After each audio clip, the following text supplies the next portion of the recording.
It is absolutely crucial to remember that this family has suffered an unimaginable tragedy and endured sheer, absolute torment. Detectives seized their digital devices, thoroughly searched their vehicles and residences, and conducted incredibly exhaustive interviews with everyone involved. These people lost a loved one. And while police work naturally follows a systematic evolution, we must acknowledge their pain. Every inquiry needs a solid foundation to build upon, so it only makes sense to begin examining the established facts first. The undisputed fact is that a family member brought Nancy back to her residence at that specific hour, which became our primary focal point. We grilled them on their whereabouts, observations, and actions, putting them through an agonizing ordeal that justifiably left them completely devastated. As the head of this department, I am perfectly capable of absorbing the public backlash and weathering whatever criticism gets thrown my way. Armchair detectives and political commentators love to formulate theories about this tragedy, despite possessing absolutely zero firsthand knowledge of the situation. These internet sleuths have never actually worked a homicide, which is fine, but I absolutely draw the line at one specific behavior. Law enforcement officers are sworn to shield innocent families from further trauma, and I will vigorously defend the defenseless without hesitation. Therefore, I absolutely will not tolerate any more malicious gossip directed at the grieving relatives of this tragic crime. Nancy's final confirmed interaction was not with an unknown assailant, but rather with the individual who wed her oldest child. The final individual to witness the elderly woman safely inside her residence was someone who had shared family meals with her for almost 20 years. This relative possessed intimate knowledge of her daily habits, her personal schedule, and the complete floor plan of her property. He was completely aware of her security system, blind spots, and surveillance equipment before dropping her off, ensuring she was secured inside and departing. A mere 4 hours passed before she vanished without a trace, a terrifying reality that serves as the opening scene for most media coverage. True crime specials obsess over the disguised intruder with the knapsack, alongside the chilling cardiac device failure at 2:28 in the morning, which holds significant weight. While those details are incredibly crucial, national news outlets have repeatedly overlooked a deeply troubling undercurrent surrounding this entire investigation. This overlooked dimension actually originated long before the front porch surveillance footage mysteriously cut out at 1:47 in the morning. We might be looking at a sinister foundation that was carefully and silently laid within the family dynamic over several years. Consider the terrifying possibility that the true threat to this elderly widow resided a mere 4 miles down the road rather than materializing from the shadows. The individual in question is Tomaso Tioni, a 50-year-old immigrant from Italy who has taught science in Tucson, Arizona since 2006. On paper, he appears to be a cultured and level-headed professional whose online profiles mention a love for reptiles, playing the electric bass, and cooking traditional meals. Almost 20 years ago, he tied the knot with the victim's oldest female child, Nancy Guthrie. The married couple shares a single male child and resides roughly 4 miles away from the victim's upscale neighborhood in the Catalina foothills. Throughout the majority of the past 20 years, this son-in-law remained a constant and prominent figure in the widow's social circle. He occupied a central role within her inner circle, functioning as her most geographically accessible relative on a day-to-day basis. Because he was married to her firstborn child, their short driving distance naturally positioned them as her most frequent local visitors.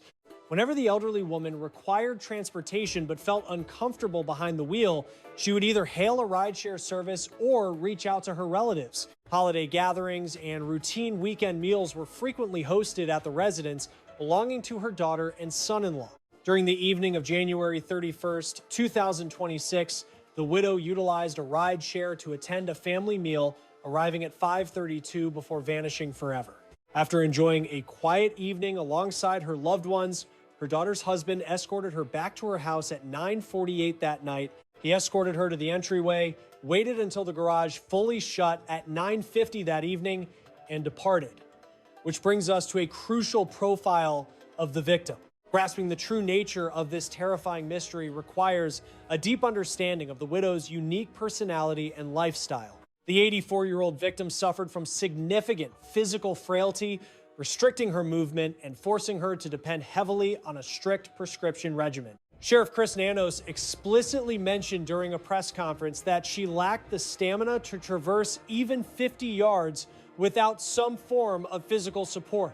Despite technically qualifying as a medically fragile senior due to her cardiac implant, her cognitive abilities remained incredibly sharp and observant.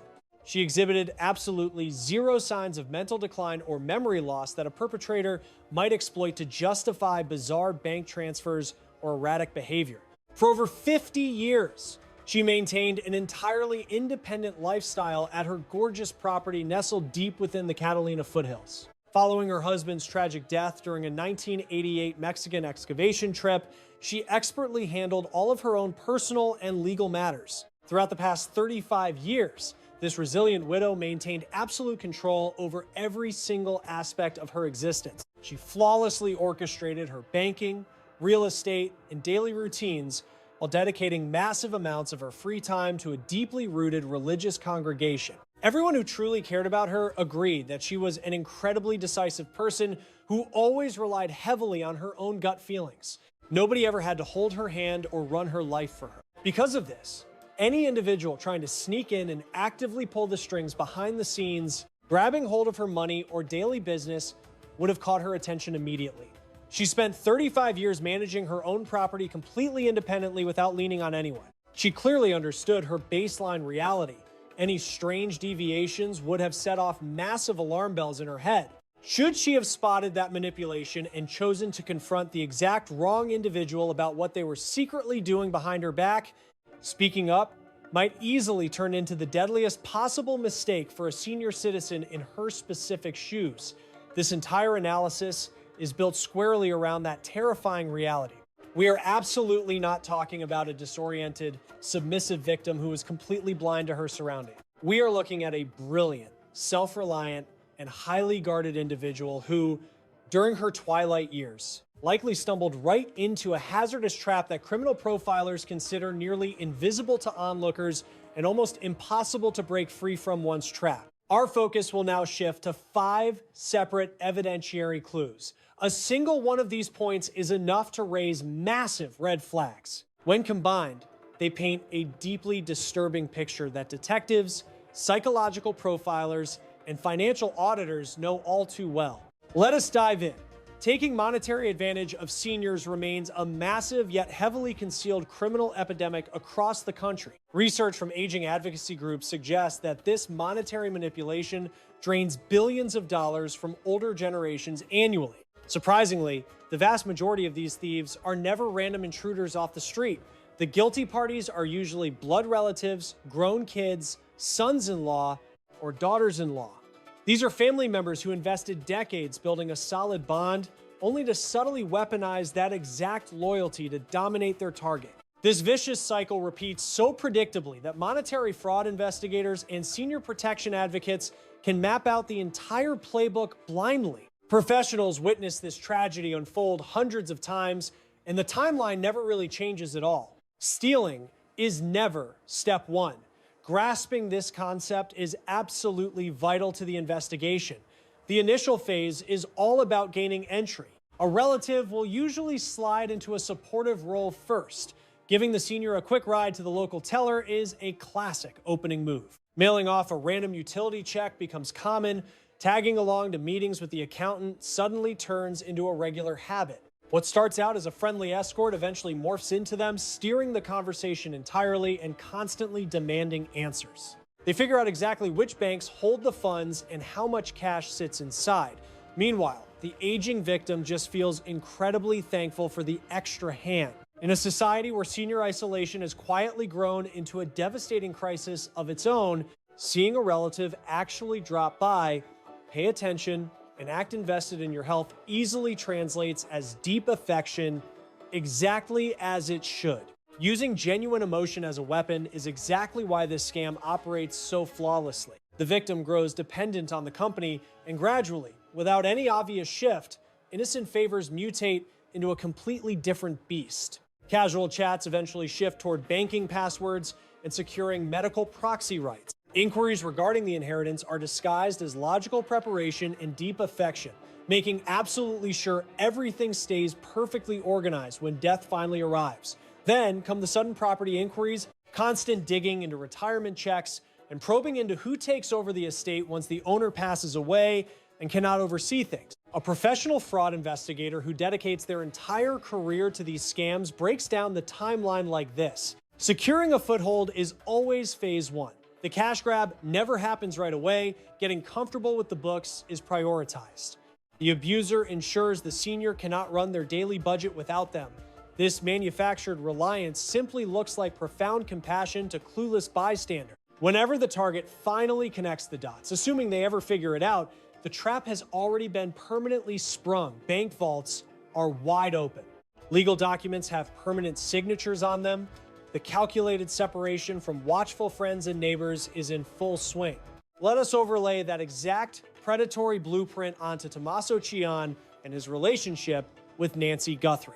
This guy was no random cousin showing up for turkey dinners. He was a permanent fixture.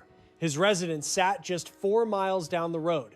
His spouse was Nancy's nearest child, meaning their household represented the most accessible relatives. He chauffeured Nancy to holiday gatherings constantly. Popping into her living room was a completely normal routine. Thanks to his marriage to Annie, he essentially functioned as a gatekeeper for any major choices impacting Nancy's world. Think about the harsh reality of that dynamic for a second. Whenever a monetary call had to be finalized, an invoice required settling, or a ledger demanded balancing, whenever documents required a signature, Coney usually stood right there in the room as the most available relative. His presence was not inherently evil at first. It was pure convenience, driven by a mere 4-mile commute while Savannah lived all the way up in New York. Cameron was totally out of state as well. Physical closeness is literally the foundational requirement for exploiting an aging victim. Fortunately for him, Sion possessed endless amounts of access. Nancy owned significant wealth. She held the deed to a house she occupied for 5 decades. She collected a steady cash flow. Her monetary freedom was absolute. Ever since she lost her husband Charles back in 1988, she crushed 35 years of handling her own budget without anybody else pulling the levers. She spent years quietly and carefully managing her own affairs to establish that fierce autonomy. Giving up the reins to her money was not something she took lightly, making this detail incredibly crucial. When examining cases of seniors being exploited for their money, the ones fighting back the hardest, those who remain quick-witted, fiercely self-reliant, and guarded about their freedom, rarely scare off a perpetrator. Ironically, these traits make them a bigger prize, since self-reliance usually points to larger assets, while their pushback simply acts as a catalyst for things to spiral out of control. Think about the specific moment investigators continually flag as the catalyst in these exploitation scenarios. That precise instant when subtle manipulation crosses the line into a truly hazardous situation. Typically, it boils down to just 2 potential scenarios. The victim either puts their foot down and says no, or they warn the abuser that they plan to expose the secret to an outsider, and Nancy Guthrie was sharp as a tack. She kept a close eye on her bank accounts and raised 3 kids, including a famous morning show host who speaks to millions of viewers every single day. That daughter possessed serious ties within journalism and the police force, giving her plenty of money and drive to fiercely protect her mom from any danger. Suppose Nancy figured out a trusted insider was scheming to steal her wealth, and she chose to share those fears with Savannah. How would the subsequent days and weeks have unfolded? This is not just a theoretical inquiry. Within the context of senior exploitation, it marks the clear line separating a situation swept under the rug from an emergency that forces detectives to step in.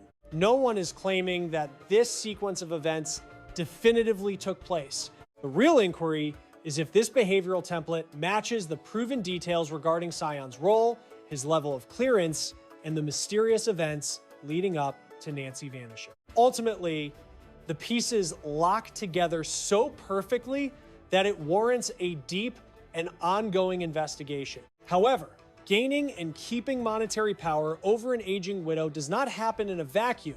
A secondary factor must exist, one that facilitates the initial scheme while masking the ongoing threat from anyone looking in from the periphery. The perpetrator absolutely must cut the victim off from the rest of the world. Consider the people who would instantly realize if you were acting out of character. For the average viewer, that group spans a huge web of buddies and colleagues. Folks living next door would spot your empty driveway and try to contact you if you suddenly fell off the radar. These are everyday acquaintances, completely separate from your relatives who would naturally start poking around if your personality or habits suddenly shifted. Try picturing that same support web for an 84-year-old lady residing solo out in the Arizona climate. Nancy absolutely had an extended social group, though it was relatively small. Her congregation, a few tight-knit companions, and the folks living near her in the foothills for decades all cared about her deeply. Yet, their grasp on her daily life primarily came from updates shared by relatives, especially since her kids lived far away in different states. With Savannah living on the East Coast and Cameron situated outside the local area, her broader friend group lacked a front row seat to her actual daily routine. Their entire understanding of her well-being relied entirely on secondhand updates or her own occasional reports. Whether it involves money or physical harm, the next phase of senior exploitation practically mirrors itself every single time. Total segregation is what behavioral analysts label as the calculated method of severing a target's ties to the outside world. It never occurs overnight, and you can rarely pinpoint one specific incident that flipped the entire situation upside down. Instead, it unfolds as a creeping restriction where the senior citizen gradually hangs out with fewer companions. Distant relatives start getting fewer updates about her true condition, allowing the perpetrator to completely control the narrative. They become the ultimate gatekeeper, standing between the victim and any observant loved ones who might sense trouble brewing.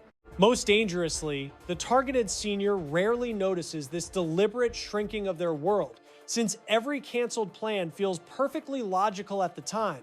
Skipping a midday meal, rushing a chat on the phone, or making up a convenient excuse to turn away a visiting neighbor all seem completely innocent. Standing alone, these moments look totally harmless. The sinister blueprint only reveals itself once you look back at the grand total of those misconnections. Leading up to the time Nancy vanished, how frequently did non-relatives actually lay eyes on her? Which outsiders truly grasped the reality of her routine?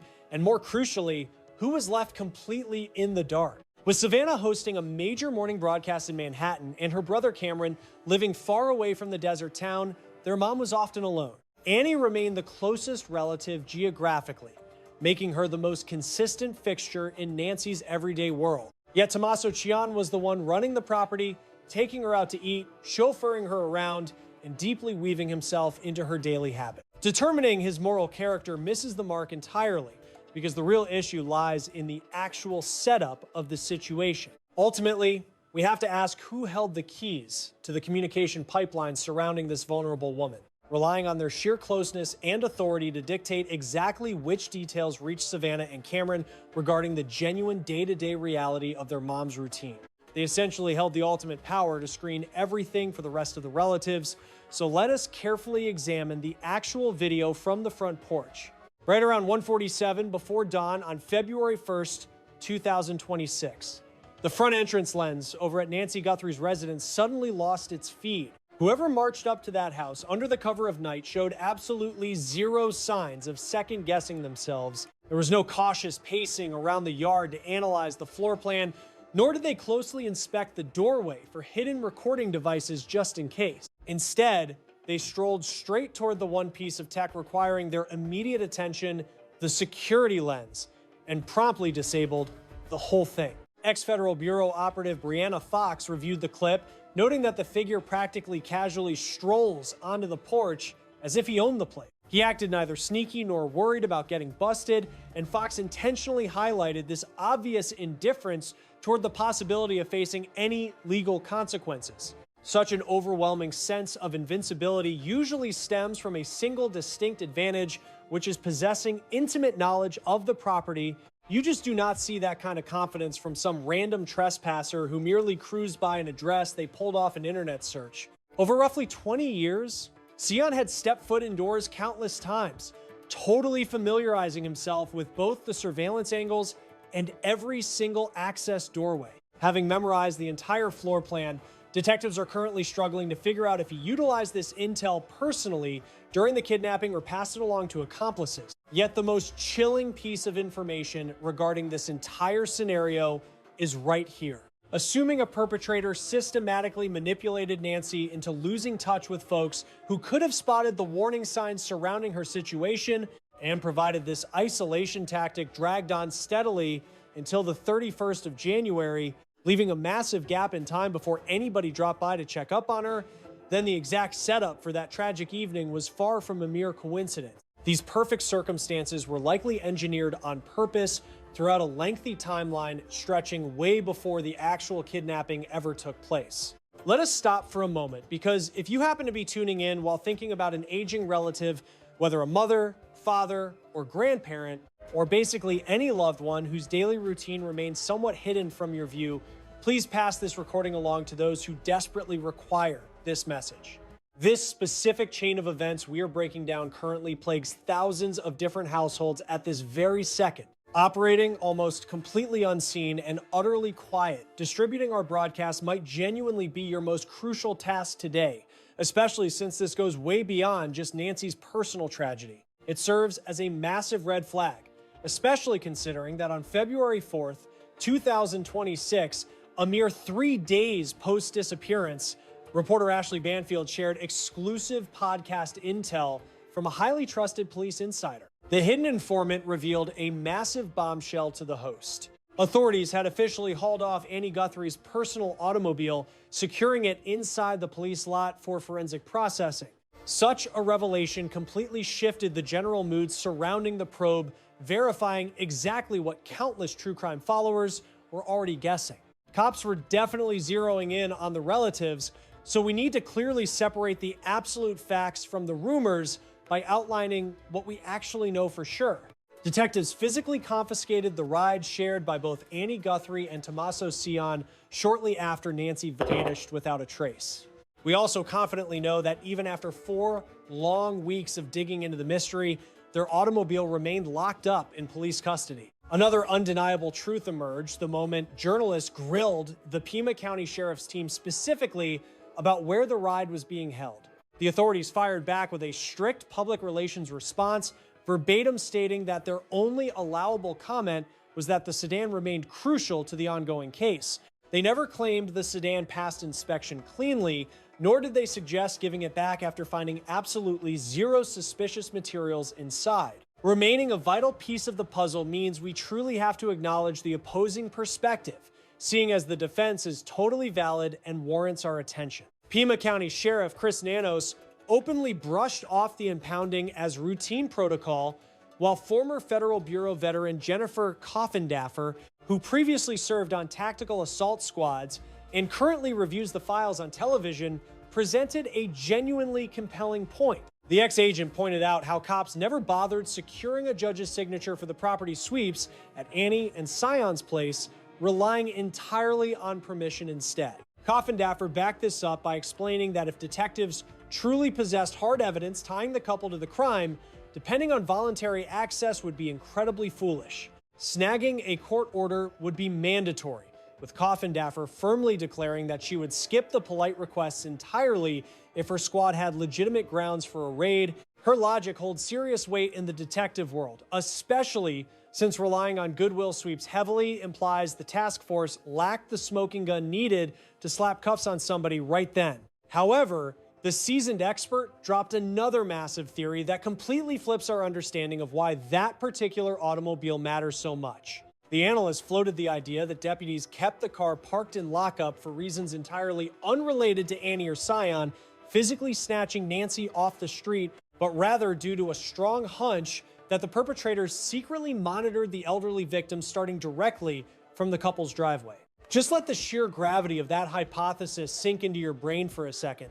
Imagine a shadowy figure staking out the residence late into the 31st of January, patiently watching the grandmother pull up and noting exactly which passenger door she opened before stealthily tailing her bumper all the way down the road until she finally parked back at her own address. Under those circumstances, the impounded sedan morphs into a crucial clue strictly because of the stalker's proximity, Rather than any criminal actions committed by the relatives themselves, detectives might discover a monitoring device planted underneath the car, alongside smudged prints or genetic material left behind by whoever was keeping tabs on her. Should this hypothesis hold water, the actual offense did not kick off right at Nancy's porch at 1:47 in the morning. The nightmare started much earlier in a suburb 4 miles out, where an individual possessing insider details about Nancy's schedule waited patiently to trail her vehicle. Such meticulous tactical preparation is never just a random coincidence.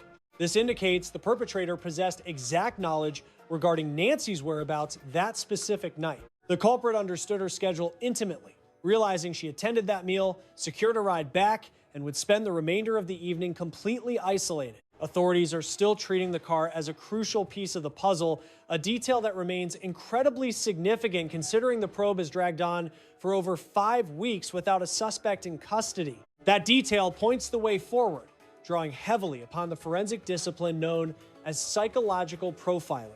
The core concept here is quite simple, asserting that individuals react to extreme trauma following established psychological patterns, meaning authentic sorrow cannot be faked. True panic is never just an act. When a beloved family member gets snatched from their house during the darkest hours, the resulting reaction is primal, frantic, and entirely uncontrollable. Viewers witnessed Savannah Guthrie display exactly that kind of raw emotion live, watching a prominent network host walk right off the set of her life's most significant assignment. She abandoned the opening festivities for the Winter Games just so she could plead on camera for her mother to be brought back safely. Everyone listening could hear the utter devastation shattering her words. She spoke right to the captors without relying on scripted public relations notes, letting her unfiltered agony flow freely while also delivering a deeply personal message to her mom. She tenderly reminded Nancy of her immense inner strength, calling her a cherished child of the divine. Cameron also stepped up with his own heartfelt pleas, while Annie flanked her brother and sister in numerous clips, wearing their obvious panic and vulnerability for the world to see. These relatives were clearly not worrying about media spin or optics. We watched a household collapsing under the weight of tragedy, grasping at the few options left for those who are utterly powerless. They utilized their massive platforms, their loud cries for help, and their earnest begs aimed directly at the morality of the kidnappers tuning in. Such transparent agony perfectly illustrates what innocent victims experience when they have zero secrets and can only project their overwhelming fear into the universe. So where exactly did Tomaso Tioni fit into this chaotic picture? It is a highly scrutinized inquiry yielding a very clear, factual outcome regarding his visible commentary.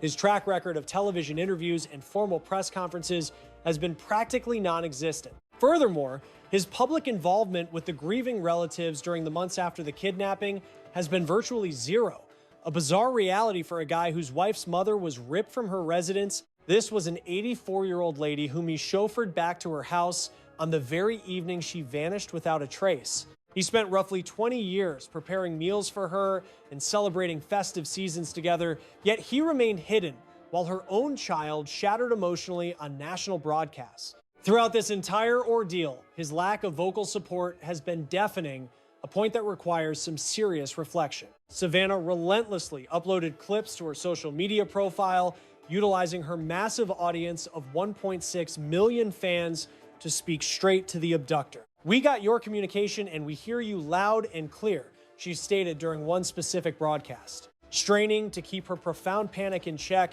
she pleaded with the viewers to send her mom back so the family could rejoice together once more. Promising substantial financial compensation, she abandoned any polished journalist persona to handle the catastrophe organically. Those phrases poured out of a desperate child ready to declare literally whatever it takes. She would yield to any demand and make any vow just to ensure her mom's safe return, begging the question of the driver's whereabouts. Why was the man who married into the family 20 years ago completely missing, especially since he held the final verified conversation with her before tragedy struck? His absolute muteness throughout the ordeal is glaring, though merely staying quiet fails to prove criminality. Attorneys often instruct relatives to keep their mouths shut while detectives are actively working a case. Certain individuals simply digest horrific trauma behind closed doors, completely lacking the emotional bandwidth to face reporters.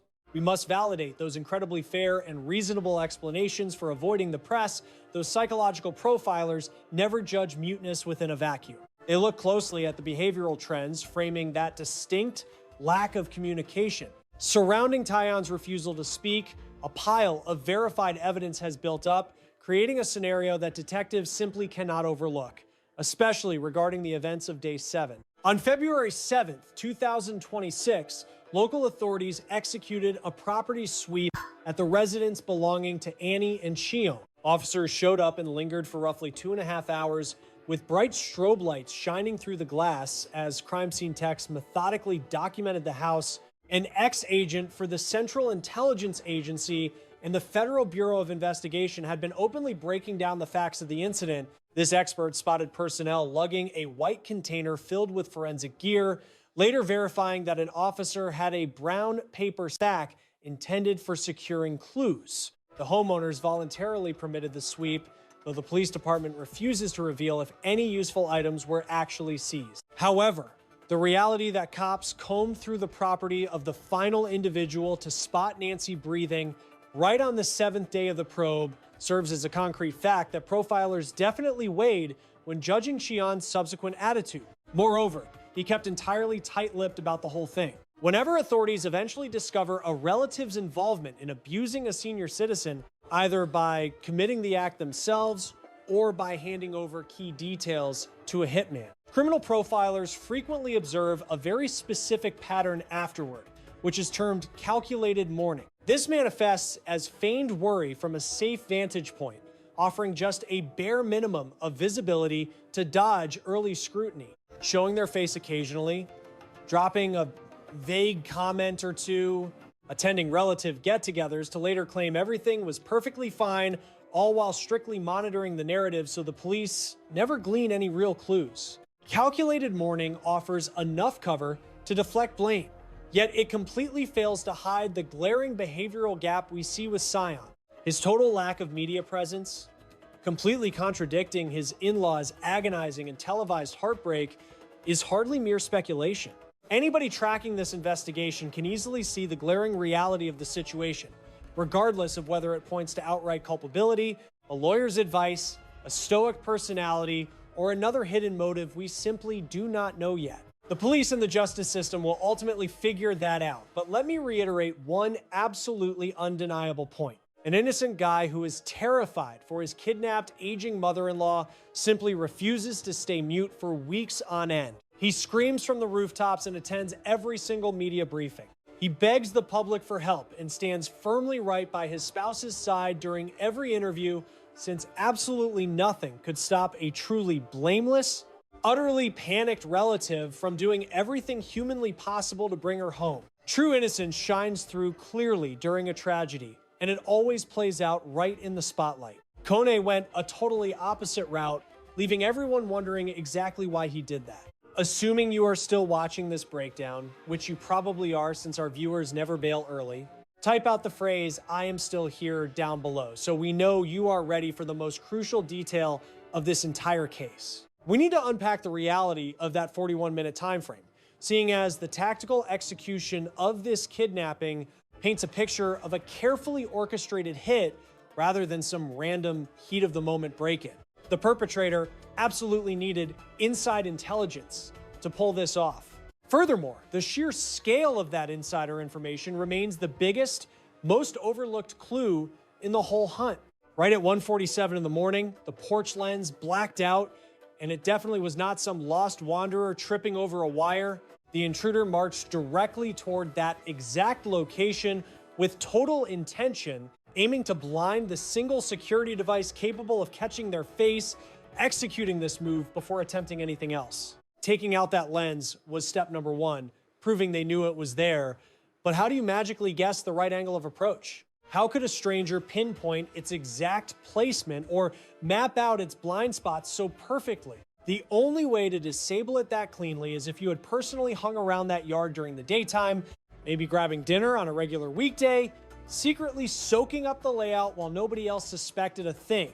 Ex-federal investigator Brianna Fox reviewed the clip, noting the suspect strolled up the driveway as casually as a homeowner would. They showed zero panic or doubt at the property line, moving with the fluid grace of somebody who had walked that path 100 times already. We are not looking at an amateur scouting a random house under the cover of night. We are witnessing a professional carrying out a hit in familiar territory, right before Nancy's heart monitor dropped its wireless signal 41 minutes down the line. 41 minutes is a massive detail that desperately needs to be talked about way more. Detectives and burglary specialists agree that the most seasoned crews try to get in and out of a target house in under 10 minutes flat. The golden rule of breaking and entering is to limit your exposure on the inside at all costs.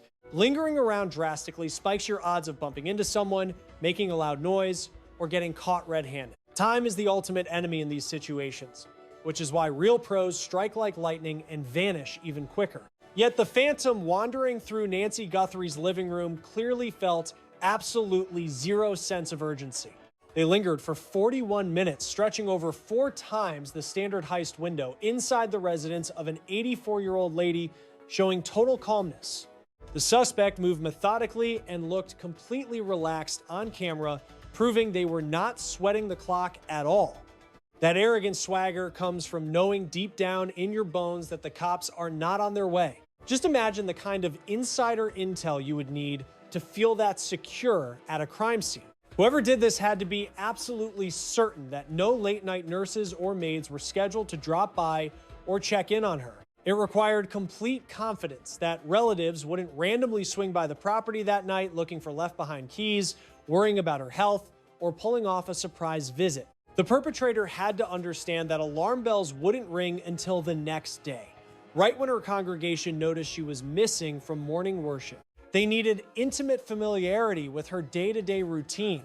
That internal clock had to be mapped out perfectly to pinpoint the exact window between when she went to sleep and when society realized she was gone. Furthermore, executing a plan within those 41 minutes required a flawless understanding of her bodily limitations and medical reality.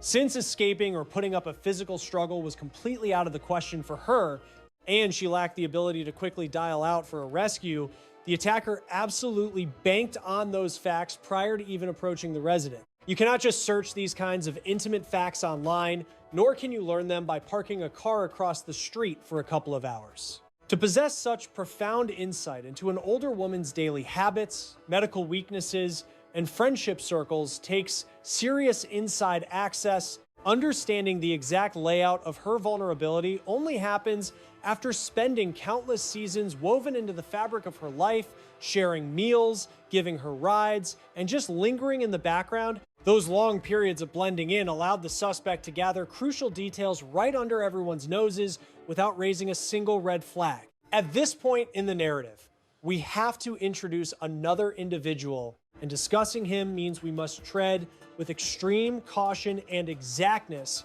far beyond anything else we have covered so far regarding a man named Dominic Evans. This guy works as a grade school instructor out in Tucson while also holding down drumming and founding duties for a music group called Early Black. That happens to be the exact same musical outfit where Tomaso Tioni slapped the bass for a long time. Jamming together since 2007.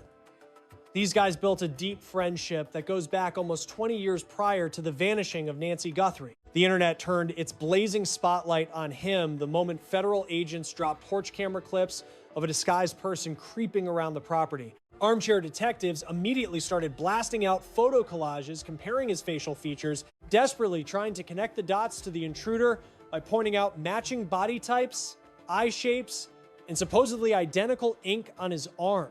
Documents that folks threw up on various platforms claim to originate from the local courts in Pima County, but legitimate press organizations never actually verified these rumored past offenses regarding breaking and entering or stealing. Let us be perfectly transparent here. Professional reporters have completely failed to authenticate any of those legal records. Mentioning them only serves to highlight the gossip surrounding the investigation rather than claiming they are absolute truth. What we do know for a stone-cold fact is that detectives brought him in for questioning roughly 7 days after the incident began. That sole conversation lasted roughly 40 minutes, focusing entirely on the music group, his personal ties to Kay, and his alibi for the overnight hours spanning January 31st to February 1st, though he later told the New York Times that cops never bothered to reach back out. Let us take a look at the exact words coming out of Sheriff Chris Nanos' mouth regarding this specific teacher. When the Times pressed him regarding the relentless cyberbullying raining down on the man's household from internet mobs, convinced he was guilty, the top cop delivered a very telling statement, which we will repeat verbatim right now. He mentioned the guy was enduring an absolute nightmare, going so far as to suggest he lawyer up and drag those keyboard warriors to court for defamation. Keep in mind, the actual head of the local department guiding this entire manhunt basically told the man to file civil suits against his online haters. You do not talk like that about a prime suspect. Rather, it proves the police had already crossed his name off their active list. Bringing him up is definitely not an accusation, but it instead highlights a legally proven link between him and Sion. Furthermore, the intense internet obsession over their friendship has permanently etched itself into the public record of this tragedy. Watching how the press and the authorities navigated that whole mess alongside the web sleuths is fascinating, serving as a massive reality check on how actual police work completely clashes with the wild theories cooked up by amateur detectives. Figuring out the mastermind who supplied the blueprints for the break-in, tracking the security angles, along with the medical device details and routine timings, is still a total mystery. But this side tangent doesn't name the killer. Instead, it proves the true culprit remains completely off the public radar, keeping the detectives grinding away even 5 weeks after the fact. Taking a step back reveals a massive web of solid proof, psychological profiling, and scientific testing accumulated over the past month and a half, resulting in 5 distinct pillars of the investigation. If you spin it correctly and act stubborn enough, you could probably find a loophole to explain away any single clue. The reality is that these facts are tightly interwoven together, leading us straight into the first major red flag regarding money manipulation. Tomaso Tioni sat right in the sweet spot that fraud experts consistently flag as the #1 danger zone for stealing from seniors. We are looking at a relative who lived nearby and possessed constant, unrestricted entry into the victim's everyday routines and personal business. Nancy Guthrie still had all her faculties and lived entirely on her own terms, which guarantees she would have aggressively fought off anyone trying to take over her bank account. Whenever you look at verified instances of financial exploitation targeting seniors, pushback from a clear-minded older lady with influential relatives to lean on typically forces the situation to escalate. The perpetrator simply cannot risk getting caught.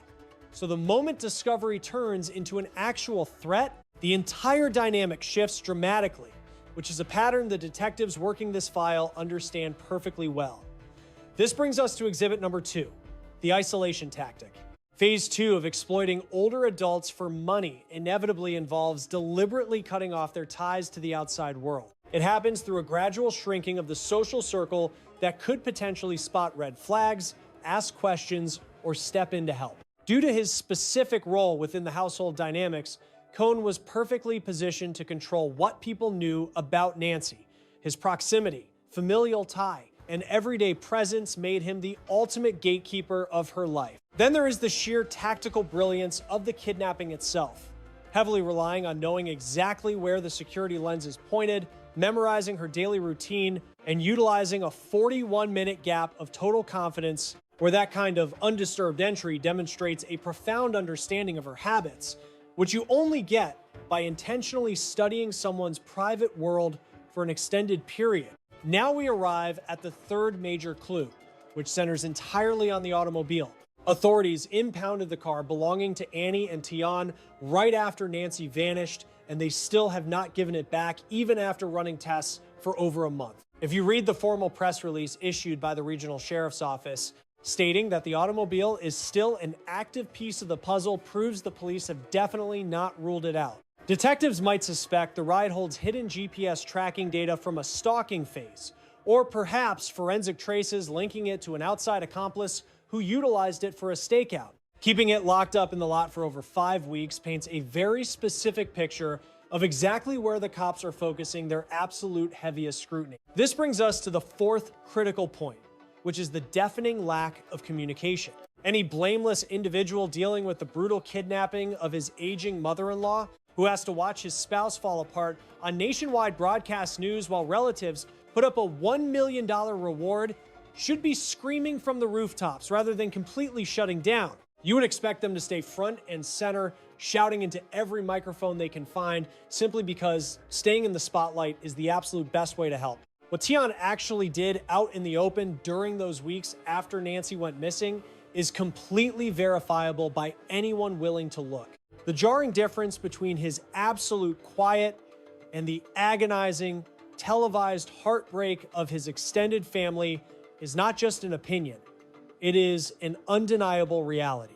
Moving to the fifth crucial element, we have to talk about the insider details and the sheer tactical genius of the break-in, like knowing exactly where to blind the security lens and spending 41 minutes inside, navigating her living room without rushing, and possessing absolute certainty regarding Nancy's daily schedule and overall physical limitations, which directly contradicts the typical frantic actions you would expect from a random burglar off the street, pulling off a job that smoothly demands a perpetrator who spent years closely observing everything Nancy did on a daily basis.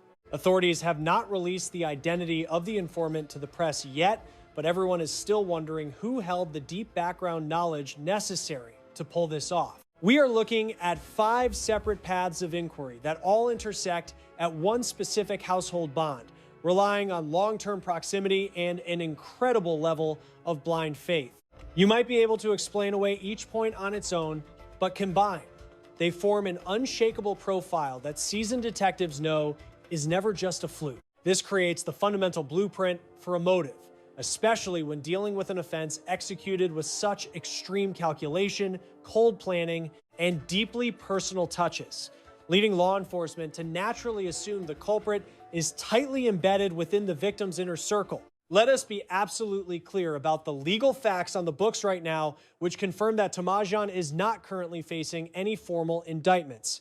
The police department has completely refrained from labeling him as a primary target or even an individual they are officially watching. In fact, Sheriff Chris Nanos stood in front of the cameras to exonerate the relatives, boldly stating that internet rumors attacking them are both malicious and completely unfounded. Because the cops relied on permission rather than warrants to sweep the property, retired federal agents point out that the task force clearly lacked the concrete evidence needed for serious allegations. We fully acknowledge and respect the reality of those statements.